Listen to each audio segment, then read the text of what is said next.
Hi, everybody, and thank you for joining us. Welcome to our first ever live recording of Chiropractical. Excited to have everybody here. I want to just dive right in, so I'm going to start introducing our guest today. First, myself. My name is Jon Kec. You've probably heard my voice the last few months. Practicing chiropractor for about 10 years, was in the Houston area. I've been with NCMIC for a few years and living on this side of the world now. But to the people everyone wants to hear from, first joining us, Dr. Glenn Jaffe. He is a chiropractor in North Carolina, been in practice for about 20 years, former president of the North Carolina Chiropractic Association, giving us a bit of a veteran's perspective on some of the challenges facing doctors in practice today. Our second guest, soon-to-be, Dr. Kevin Rosario, 10th trimester student at National University down here in Florida. What we're going to be doing today is looking at the future of chiropractic through the eyes of maybe a student coming out, but also trying to balance that a little bit with some wisdom. Right, Dr. Jaffe, what got you into chiropractic? Well, much like a lot of us, we have a story about having an ailment or something that was keeping us from doing things in life that we wanted to do. And when I was about 13, 14 years old, I started to develop really bad headaches. And so to the point where I wasn't able to go to school, I'd wake up with them, really life-changing headaches. And so my parents took me to their chiropractor. And that was really the only thing that really made a difference, and it kind of got me out of that loop of missing school and not being a teenager. And so it's kind of stuck with me, and the conservative approach that we have in chiropractic of helping the body heal and function better has always kind of been there for me, and that approach really keeps me focused on what we do. Great. I'll try to follow that up. Thanks, Glenn. So what made me go into chiropractic is sort of in a different approach. I was more in the fitness space for about 10 years, and I found that I was helping a lot of my clients at the time get out of pain through fitness training and wellness approaches, but I didn't have that autonomy to kind of go more. I always wanted more information, so got my master's in sports science rehab, kept climbing, but I just didn't have the agency to do things with my clients that I knew that they probably needed to. So I fell in love with the scope of practice of chiropractic because there's so much you can do. And I think the entrepreneurial spirit in me wanted to also be the quarterback for the patients, and it was just a good fit. So I applied, and I just kept falling in love with it the more I went through school. Exact same story. I know exactly where you're coming from, did the same thing, was in the fitness space for 5-6 years, felt like there was more that needed to be done, and I didn't know how to do it. So completely hear where you're coming from. Well, again, thank you both for joining us. Let's dive in. Yeah. So you're graduating in December. Yes. Okay. December 12th. No one's counting. Okay. So you, your friends, your soon-to-be colleagues are a big chunk of our future. What are some things that you guys are really trying to sort out as you get ready to cross the stage in December, start into practice early next year?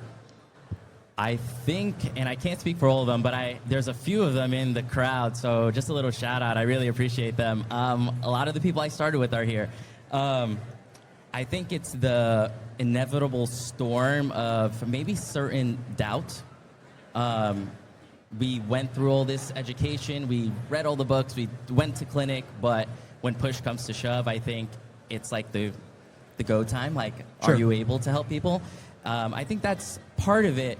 But for me, it's the not uncertainty, but it's the what chiropractic is being portrayed as in the branding, and sort of how to get over it and educate the population a little bit better to understand exactly what we do and get the respect and the recognition from other health professionals as well, so we could all work cohesively together.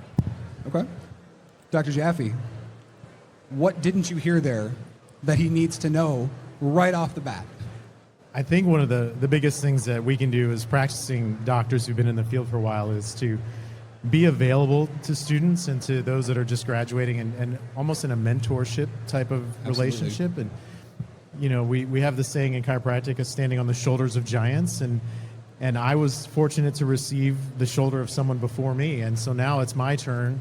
It's our turn as veteran doctors to be the shoulders for the next generation to stand on, and to encourage you guys to reach out and deliberately cause connections to be made. As you've learned, you have to do a lot of work in school, and once you get out of school, you need to do more work. and it's different work, and it's harder work, but you have to do the work nonetheless, right? You can't go to the gym and stare at the weights. You don't look like that by doing that, right?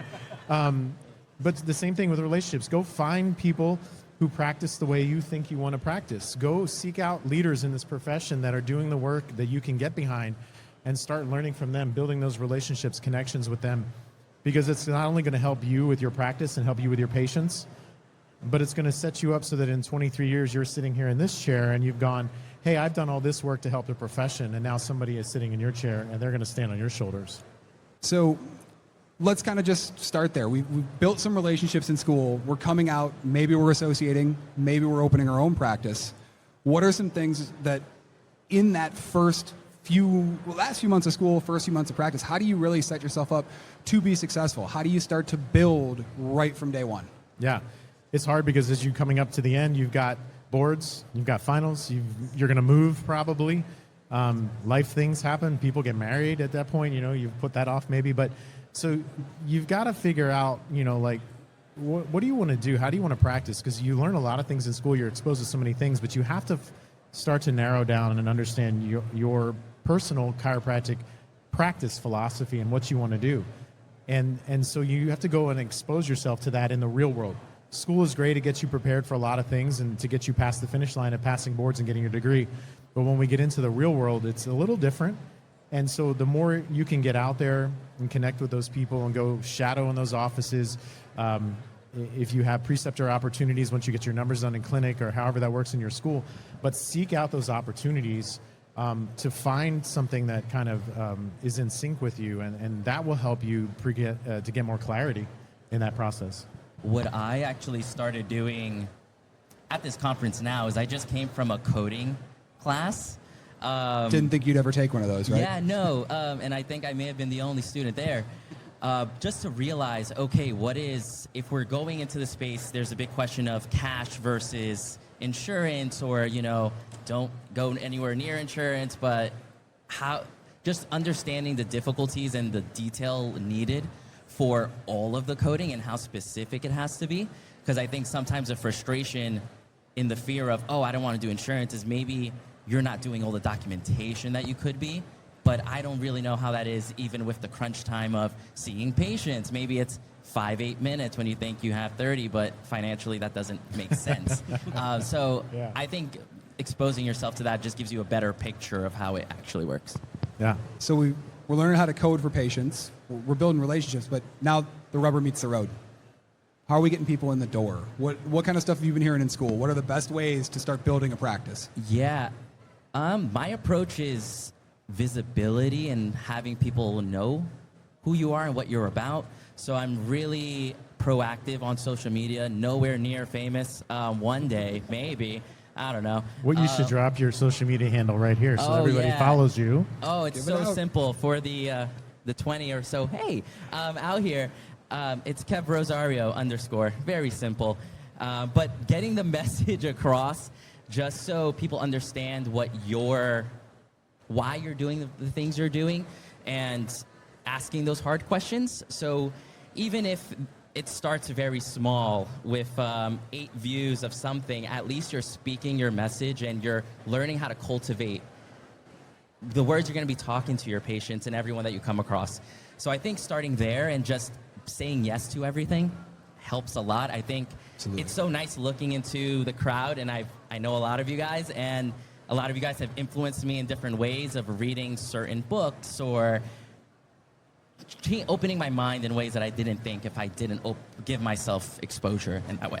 I think one of the biggest things that happens in chiropractic is that we build this relationship with our patients like no other healthcare provider for a variety of different reasons. The personality of the doctor, the fact that we are a hands-on profession. The fact is that people come to us, unfortunately, as a last resort when they should be coming to us first. But that relationship, again, I go back to it, right? And in business, no matter what you're doing, people buy from those they know, like, and trust. And that's built into the way that we do things in chiropractic, is we have that platform already. And so if we do things to encourage that know, like, and trust factor to go up, being visible, speaking in languages that the public can understand, being available, having access to us, understanding and relating to patients' situations so that they look at us and they go, you have that solution to the problem that I have. I'm going to come and talk to you about that and try it out. And that's going to help anybody, whether you're coming out of school or doing this longer than me, it is being available and being likable and being kind and just following through with that. That would make a big difference. Yeah. I think that's two huge pieces, right? The people that they know, like, and trust, but also you said say yes more. I think a lot of people in life, not even in chiropractic and business, just say yes more. You'll be surprised what happens in your life if you just embrace it and say yes to the things you wouldn't normally say yes to, within reason. Yeah. I know the biggest thing, I was listening to something by Jim Rohn. Love Jim. I think it was like 1980. You see him on Instagram, but you only see the clip. But I actually watched the full thing. And going into the whole, you reap what you sow. And if you never ask, you never know, right? So I think just really following those lines and seeing, you never know what an opportunity may present you with down the road. Yeah. So walking around the expo space today, we see all kinds of things. We see shockwave, we see laser, we see a ton of different adjusting tables. In school, we're exposed to a lot of things, not everything. The shadowing piece, I think, comes into that too. But what about as a doctor getting started into practice? Are you looking at specializing specifically in one thing, or are you looking to be pretty diverse? So it's kind of hard because I think that's the question of, do you specialize or are you general, or you stay general? I think you kind of find what you're good at, to a sense. Sure. And I understand that you sort of have to be a jack of all trades is great, but I think having certain things that you're really good at. So I sort of leaned into my past experience of strength and conditioning, and I'm really good with biomechanics and MSK neuro things. So getting good with soft tissue, adjusting, I know that's where I shine. And when I look at patients, I look at them in a certain way, and it clicks uniquely to me because of my experience and my other education. So I think that's where I start looking towards, and I know it'll be different for other students if they're more functional med route, acupuncture. I have no clue about that stuff yet. It doesn't mean I won't, but I have my colleagues to help fill me in that maybe that's a tool I need to incorporate down the road if that's... Yeah, and I think that's right back to building the relationship, right? You may not be able to help everybody, but having that relationship with somebody else, I know in our little bit of conversation before, your business partner, you guys have kind of already thought about some of that stuff. So what about your experience in practice? Did you start kind of general and then specialize? And yeah, there's so many amazing technologies out here. You just mentioned laser, shockwave, and a variety of other technologies that weren't really available when I started in school. So when I got out, it was about the chiropractic adjustment, and that's what was our unique avenue to deliver the paradigm that we have in chiropractic. And to see all these other advancements now that add tools in the toolbox, it's really amazing. And I think it all comes down to your personal chiropractic philosophy and how you want to do that in your office, because chiropractic means different things to different people in this space here with all these wonderful, amazing colleagues of ours. But outside in the general public, so many people don't really know what it is. And they look at us and they identify us by the thing we do, which is the adjustment, which is great because that is unique to us. And we all need to be really good at adjusting our patients, and that should be the foundation of everything we do. But when you add these other tools in your toolbox, and you look at them and you go, okay, well, am I picking this because it's going to align with what I'm trying to accomplish with this patient? Is it philosophically sound in how I practice? And for me, my lens is I want to create an environment in the body for the best healing to happen, because that's the way the body's designed. And so I look at a modality or a test or a technique or something, and is it going to accomplish what I'm hoping to do? And if the answer is yes, then I'm going to pursue it and try and figure out how to implement that in. And I've found over the years that has allowed me to niche a little bit. I do a lot of work with cold laser in my practice along with adjusting. And for me, that's kind of where I've run to. And now, 23 years in with the social media technology, what it is, I've been able to leverage all of that together. So you have the advantage now of having such a different platform in order to get your message out. Again, you're standing on the shoulders of all of us who didn't have that to begin with. And so now you can run with that. All those tools are amazing, but at the end of the day, we're all chiropractors. And we have to, I think, hold out that principle about the body being able to heal. And our job is to facilitate that however we can. Do you think that it muddies the waters with having all of these things? Because like you said, when someone goes for chiropractic, they're like, well, I don't really know what it is because it could be this down the road, it could be this up the block. So what is your thought process and how maybe we could unify that message that we still have it? That is a wonderful question, and if we've spent 130 years trying to figure that out. My opinion on that is that the principle of the body being able to heal is really what chiropractic is, vitalism, right? And because of the adjustment and what the adjustment does to the body, that principle manifests in reality. And the adjustment is the biggest tool we have in the toolbox and the most important tool we have in the toolbox. But if we can get the public to understand why we are adjusting them, and then we put that out there to them, and then they understand that that's what chiropractic is, and then when they come into my office, your office, whoever's office, and you teach them what your story of chiropractic is to that patient, and then that clicks with them, and that's where the magic happens. It's like politics, right? We say all politics is local, right? Well, all chiropractic is local, right? The population that's in your office, in your practice, has learned what chiropractic is from you, and that's their version of chiropractic. And so if we can figure out a great way to show the public what chiropractic can do for them in their life, and then they find their way to your office, my office, and then they learn what that is, I think that's the magic that can help.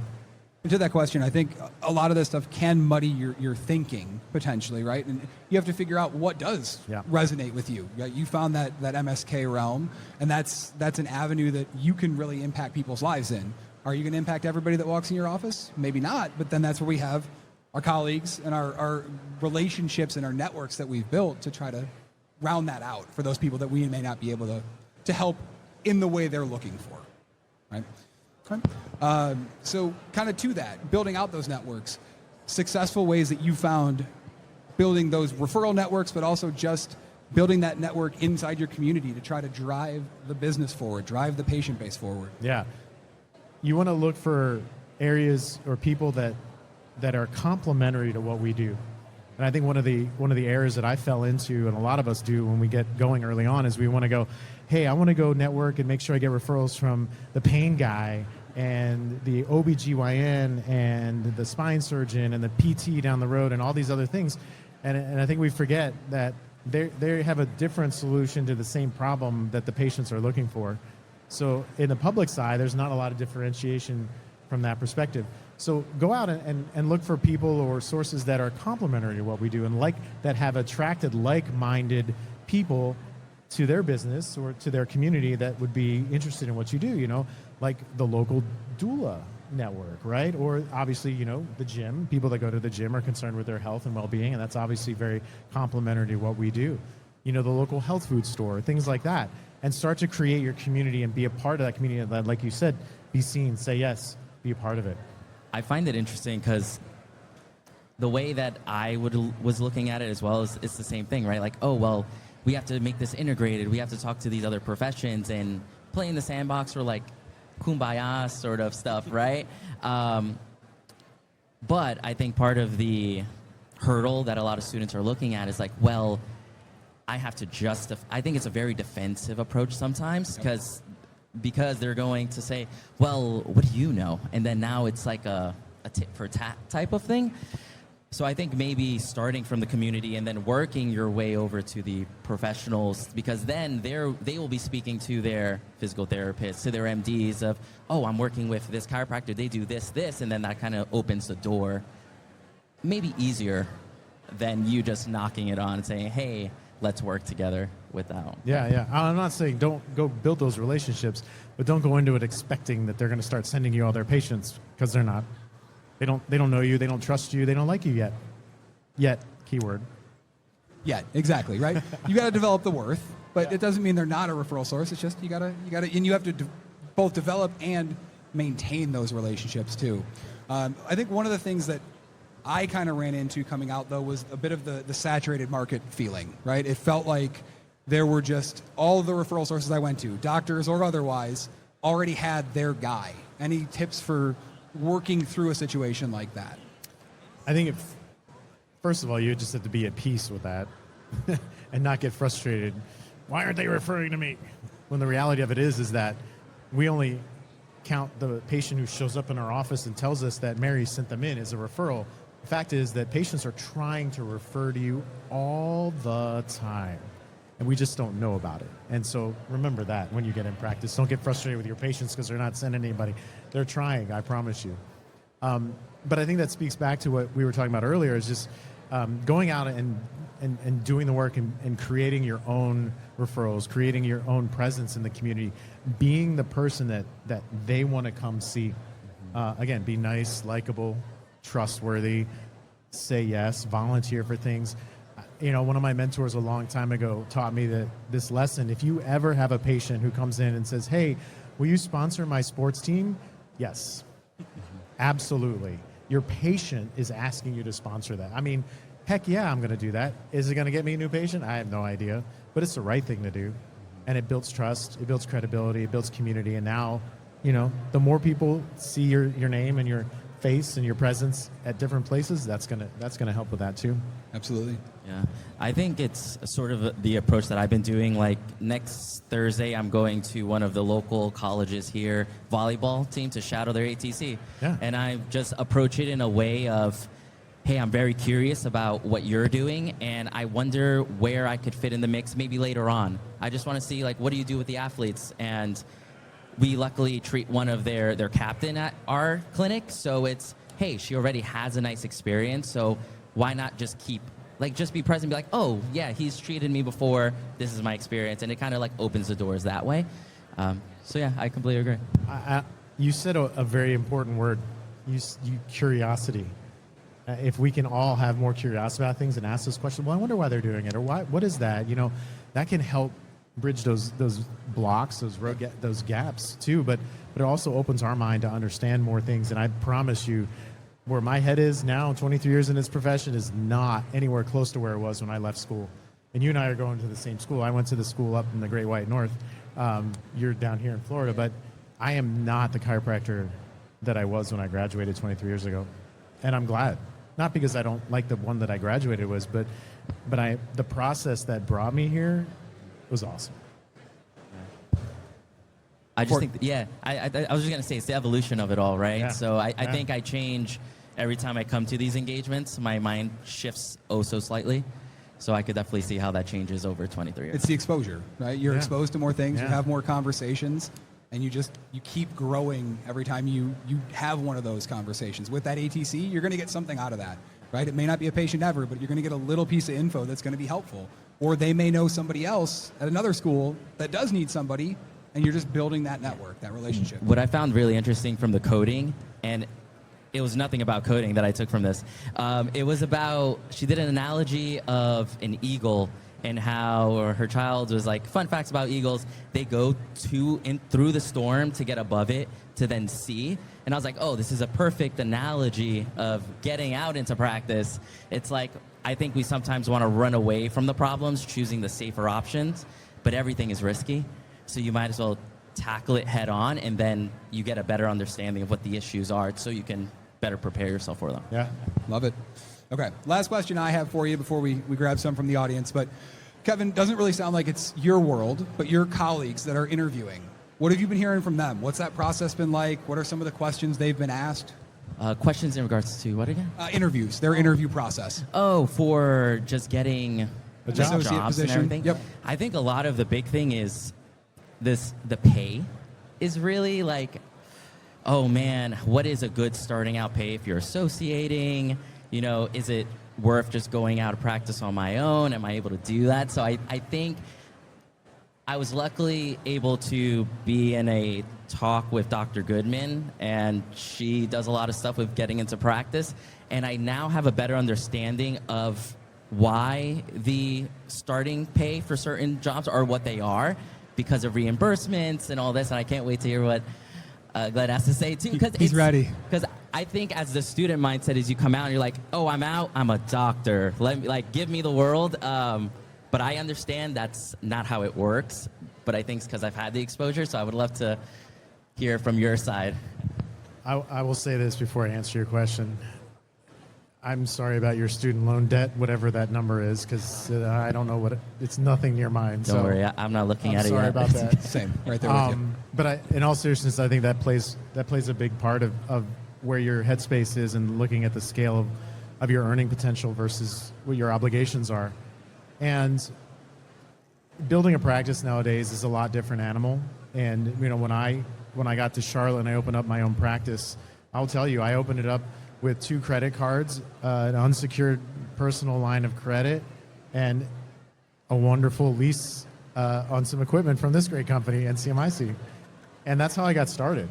And it was a 950 square foot office, and I was able to negotiate part of the build out expensed into the first 3 years of the lease of the building. So I don't know that you can really do that nowadays. It's hard. And so there's a lot different dynamics involved in being in a practice, whether you to try and strike out on your own and open your own practice as a brick and mortar, or be an associate. And there's so many different kinds of styles of associate positions. But the bottom line is when you are being interviewed and you're putting yourself out there to work for somebody, you have to be able to bring something to the table. And as a student, you don't have a lot of reps. It's not your fault. It's the way the system is. You just haven't adjusted a lot of people. No offense, you're just not a good adjuster when you graduate school.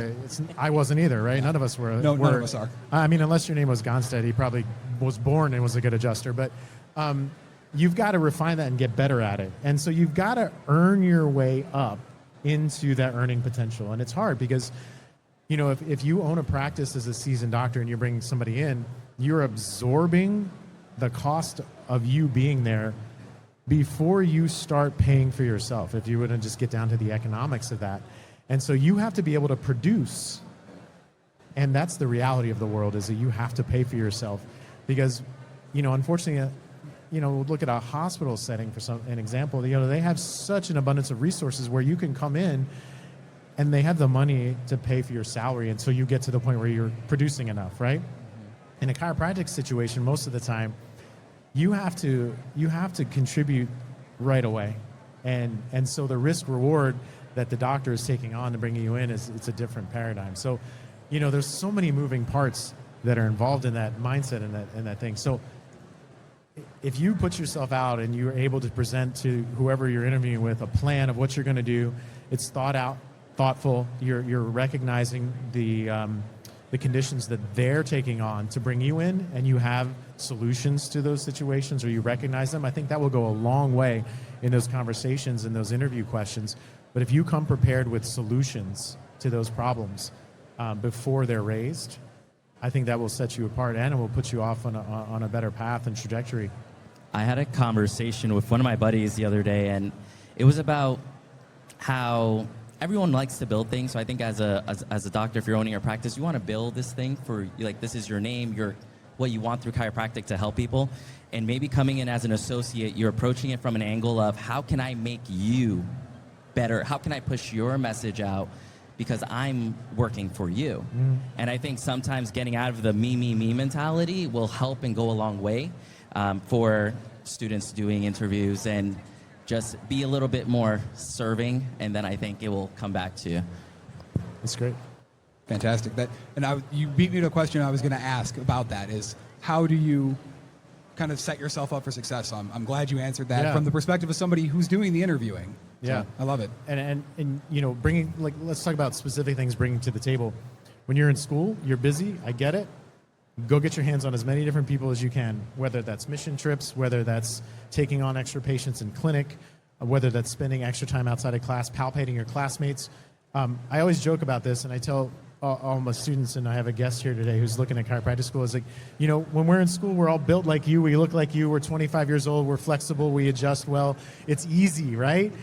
I guarantee you the first patient that lays down on your table that's going to pay you to adjust you is 5'10", 300 pounds, and he's going to lay down, and L5 is going to be at your sternum, and you're going to look at him and you're going to go, how in the world am I going to adjust L5? Right? That's the way it works. So get your hands on as many different kinds of people as you can, palpate them, adjust them, fail all the time. Don't hurt them, but fail all the time so you can get better at that. And if you just bring one skill to the table, if you are the best adjuster that you can be, and then you're going to keep learning, like you said, that's going to be one of the biggest things you can bring to the table. How do you feel with someone coming into your office? Let's say you're hiring an associate and they have different certifications of some sort. How much do you hold weight to that? Are there certain things, and we don't have to get into the names or anything, but more of like soft tissue stuff, more adjusting, maybe maternity things? How do you hold weight to that? Well, I mean, there's one of the beautiful things about how our profession has evolved. There's so many niches and experts in different areas now. But it comes down to, I think, for me, is if I was hiring somebody, I'm going to look for somebody who's got the tools and the skills of things that I want. And so it depends on the situation. If somebody's looking to diversify what they offer in their office, and let's say they're more of a family practice, but they don't have a lot of expertise in athletes and training and recovery, what you bring to the table, for example, would be very appealing to them. So they could look at that as a new thing that they're going to offer, right? Not you as a person, but with your skill set. But if I was looking to just have somebody to come in and to amplify what I'm doing or to relieve me, because let's say I've been in practice for 35 years and my shoulder is telling me that it's time to cut back a little bit, but I still love what I do, but I can't do the volume that I used to do.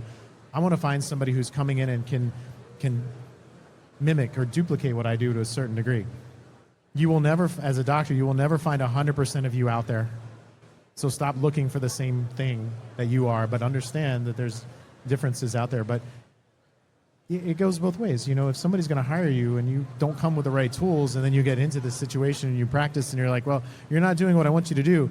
And then you say, but that's not what I told you I do when I started here. And then that, you know, you get that. So it depends on the situation. To answer your question, you've got to find somebody who's wanting what you bring to the table. I think we have a little bit of time left. I don't know if we have questions from anybody in the audience, but I'm willing to bribe anyone that wants to ask with T-shirts.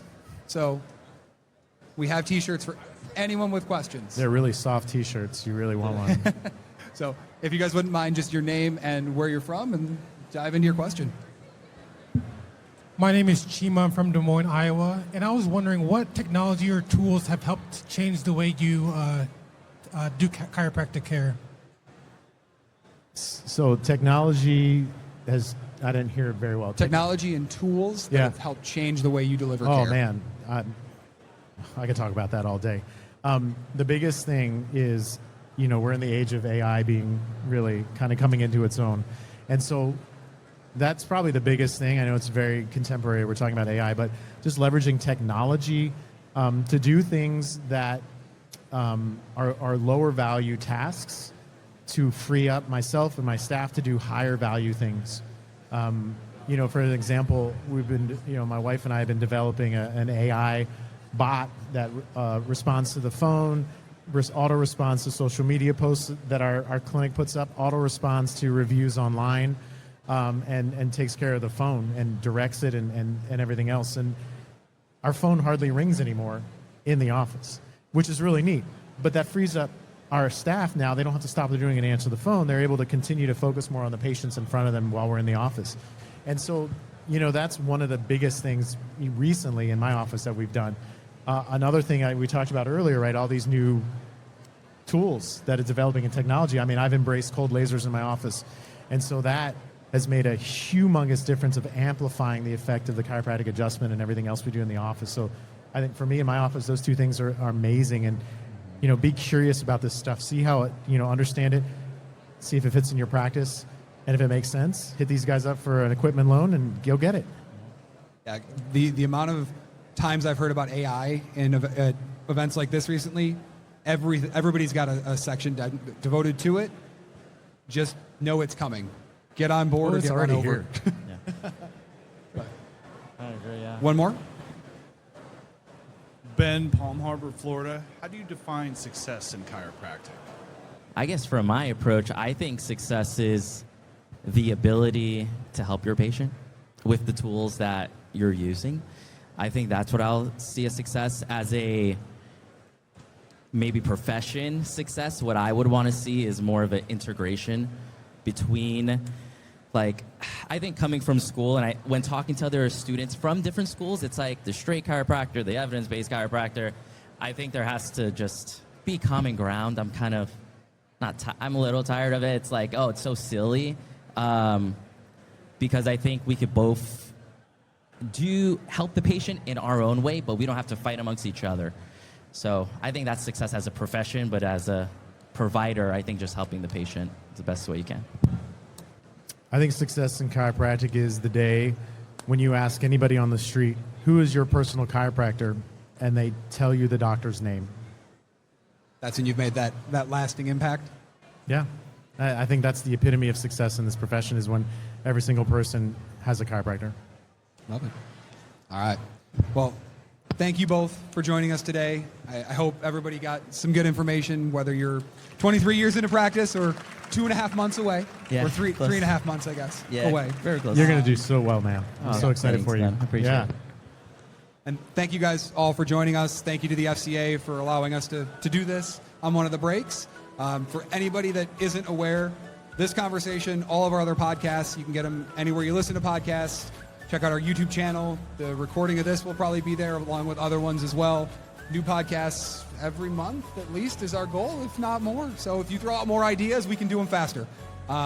Anything you guys ever need, ask NCMIC at ncmic.com. Topic ideas, questions from conversations we've already had. We'd love to hear it. So please send it at anything you have. We're listening. So thank you again for joining us. Have a great rest of the conference. Thank you, guys. Beers and bingo Saturday. Come, please. It's a lot of fun.